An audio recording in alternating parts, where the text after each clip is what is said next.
온라인 상담 요청, 34살의 포스트 그레이주에이트 졸업 후 이민 또는 그냥 해외 회사에서 버텨서 영주권 받기 고민입니다. 되자님, 33살, 국내 대학교 기계공학 졸업, 동유럽에서 직장 3년차.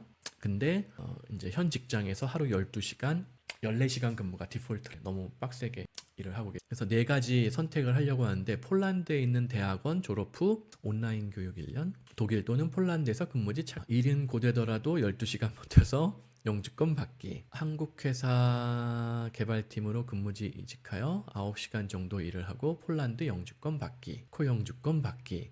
아, 이거 애매한데요? 저는 1, 2, 3, 4번 뭐 다 그게 그건 것 같은데, 이 중에 뭐가 더 뾰족하게 어떤 방법이 더 좋아 보이지는 않아. 왜냐면은 사실은 5년 버텨서 폴란드 시민권을 받으면은 얘기가 달라지는데, 즉 EU 시민권을 확보할 수 있을 때와 EU 시민권을 확보 못할 때 그냥 폴란드 영주권, EU 영주권까지만 받아도 이득이긴 한데, 근데 모르겠어요. 이거 5년 동안 이렇게 일해가지고 이걸 사람이 살 수 있을까요? 이거는 좀 힘들고, 차라리 이거 영어로 수업하는 과정이라면 데이터 어널리시스로 포스트 그레이주에이트 과정. 근데 온라인 교육 1년? 근데 온라인 교육 1년으로 데이터 분석이라던가 이런 데이터 사이언스를 얼만큼 제대로 잘 배울 수 있는지, 이거 영어로 수업하는 과정인 것 같은데, 이게 온라인하고 오프라인이 병행된다던가 하면은 좋을 것 같은데 모르겠어요. 1번이 차라리 나을 것 같기도 하고, 그 다음에 회사를 옮기면은 하루에 9시간 정도로 근무 시간이 준다라는 보장이 있는지 모르겠어요. 이렇게 얘기를 듣고 회사를 옮겼더니 다시 도로 아미타불, 다시 12시간, 14시간 일을 시킬 수도 있거든요. 화학업체의 부가가치가 얼마나 높은지, 이 회사에 얼마나 연봉을 더 주고 실제 이 회사의 부가가치가 높아서 어느 정도 수익성, 뭐 좋은 회사인지 이런 거를 따져봐야 돼요. 지금은 자동차 부품 개발사인데, 이게 자동차 부품 개발사면은 대부분 한국의 현대 기아에 종속되어 있는 하청업체일 거거든요. 그러면은 현대 기아가 하청업체에 쥐어짜면서 사실은 그 수익을 독식하는 거잖아요. 그러면 당연히 대부분의 한국 자동차 부품 회사들은 부가가치가 높기가 힘들어요. 현대 기아를 벗어나기 전에는. 근데 안타깝게도 대부분의 한국 중소기업, 중견기업, 자동차 부품 회사들은 현대 기아의 꼬붕이죠. 나쁘게 얘기하면. 그러니까 절대 수익성이 현대 기아를 능가할 수가 없어요. 이런 근본적인 한계를 이해하셔야 돼요. 근데 이 화학업체는 제가 정확하게 모르겠지만, 무슨 뭐 이게 만약에 무슨 뭐 2차 전지, 제가 2차 전지가 뭔지도 잘 모르겠는데, 무슨 뭐 신재생 에너지, 배터리 관련된 뭐 그런 회사다. 그러면은 이 자동차 부품사보다는 이 대기업의 고객 기술 지원 및 개발팀이 훨씬 더 연봉이라던가 근무 조건이 좋을 가능성은 당연히 있어. 자동차 OEM 한국회사 대기업 재무팀, 이것도 오라는 데가 있으니까는 아마 말씀을 하신 것 같은데, 결국 3번과 4번 회사의 부가가치, 그 회사의 재무제표나 뭐 규모라던가 실제 연봉이라던가 분위기라던가 이걸 한번 따져볼 필요가 있을 것 같아요. 재무 업무가 독일로 가기에 커리어에 도움이 되는지 애매해요. 이게 내 주특기가 없이 계속 좀 왔다 갔다 하는 부분이 좀 있기는 하시거든요. 지금 기계공학 전공자인데 차라리 화학회사, 뭐 배터리 관련 회사면은 그래도 공대 출신이니까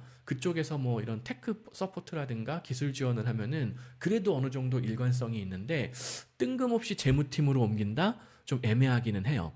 하지만 또 거꾸로 생각해 보면은 제가 이거 몇 번 설명한 적이 있나 모르겠는데, 제 친구 중에 불문과 전공 불문의 불문이 아니라 진짜 프랑스 불문과 나와가지고 지금 사모펀드 회사 운영하는 친구도 있어요. 물론 뭐 부전공으로 경영학과 뭐 이런 거 다니긴 했는데, 즉 어쩌면은 혹시 대기업 재무팀으로 옮기면서 내가 이제 이런 쇳물 쇳가루 먹는 크니션이나 엔지니어의 어떤 그 개미지옥에서 새로운 커리어로 벗어날 수 있는 굉장히 중요한 계기가 될 수도 있기는 해요. 그래서 4번도 고려해 볼 만한 옵션이에요.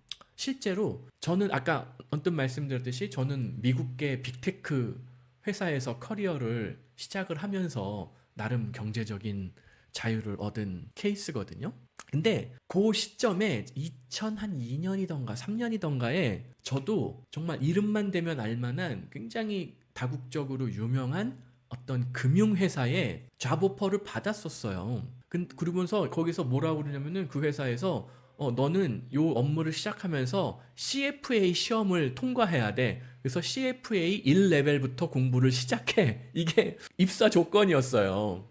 그래서 근데 저는 사실 빅테크에서 이미 연봉을 많이 받고 있었단 말이에요. 막 2001년, 2년에 한국 돈으로 연봉 1억 이상을 막 받고 있었단 말이에요. 20년도 전에. 그러니까 사람이 헝그리 정신이 없잖아요. 야, 내가 그냥 대충 이미 하던 업무 대충 해도 연봉 1억씩 막 뚝뚝 떨어지는데 굳이 가서 내가 CFA 레벨 1 테스트를 또 공부를 해야 되고 또 새롭게 뭐 이런 금융 용어도 배워야 되고 왜냐면 제가 또 그때는 어려가지고 도대체 파이낸스 이런 인베스트먼트 뱅크 쪽에 일하는 사람들은 연봉이 얼마까지 오르는지를 잘 몰랐어요. 왜냐면 그때 빅테크는 한 30만 불 이렇게 받고 막 그랬거든요. 내가 여기서 버티면은 야 연봉이 한 30만 불까지 올라가네. 뭐 이런 게 있었거든요. 그러니까 아니 은행 다녀도 뭐 그거보다 덜 받는 경우도 뭐 셌고 뭐 비슷할 것 같은데 굳이 내가 빅테크에서 떠나서 인베스트먼트 뱅크로 가야 할 이유가 있나? 뭐 그런 바보 같은 생각을 했었단 말이에요. 돌이켜서 생각을 해보니까. 그래서 지금 이분 같은 경우에도 사실은 자 보세요. 데이터 애널리시스를 새로 공부해가지고 취업을 한다라고 하면은 결국 금융 재무 이런 데로 취업을 해야지 고연봉으로 중장기적으로 이어질 수 있는 기회가 생기는 거거든요. 1번의 케이스가. 근데 문제는 4번은 아예 처음부터 대기업 재무팀으로 와서 일을 하라고 하면은 1번을 건너뛰어서 좋은 자리에 가는 거일 수도 있단 말이에요. 근데 다만 이게 정확하게 이게 무슨 어떤 대기업 어떤 OEM 회사인지 제가 정확하게는 모르겠지만 3번하고 4번 가지고 한번 더 디테일하게 따져볼 필요가 있기는 해요. 그리고 이 재무팀 경력에다가 오히려 체코에서 영어로 수업하는 무슨 뭐 상경 계열의 대학원을 뭐 파트타임으로 뭐 다닌다던가 아니면 뭐 온라인으로 공부를 해가지고 뭐 제가 방금 말씀드렸던 뭐 CFA 공부를 한다던가 AI CPA 공부를 한다던가 하면은 그 다음으로 옮겨갈 수 있는 직장의 몸값을 더 올리고 막 몸이 고달픈 테크니션 엔지니어 안 하고 사무실에서 편하게 일하는 뭐 이런 파이낸스 팀 이런 걸로 나아갈 수도 있고 이게 경력이 5년, 10년, 뭐 15년 이렇게 이어지다 보면은 정말 제 친구처럼 불문과 출신인데 사모펀드 회장님 할 수도 있단 말이에요. 그러니까는 같은 월급쟁이도 어떤 직종은 그 한계가 있는 반면에 어떤 직종은 sky is the limit인 경우들이 있어요. 그래서 모르겠어요. 저는 2번이 제일 안 좋고 1, 3, 4 다 좋아 보이는데 오히려 4번이 좀 끌리는데 이게 정확하게 구체적으로 어떤 회사인지 정확하게 어떤 근무 조건인지 이런 거 한번 따져볼 필요가 있어. 그리고 이쪽으로 갈 때는 내 커리어를 완전히 체인지 하겠다라는 어떤 강력한 의지가 뒷받침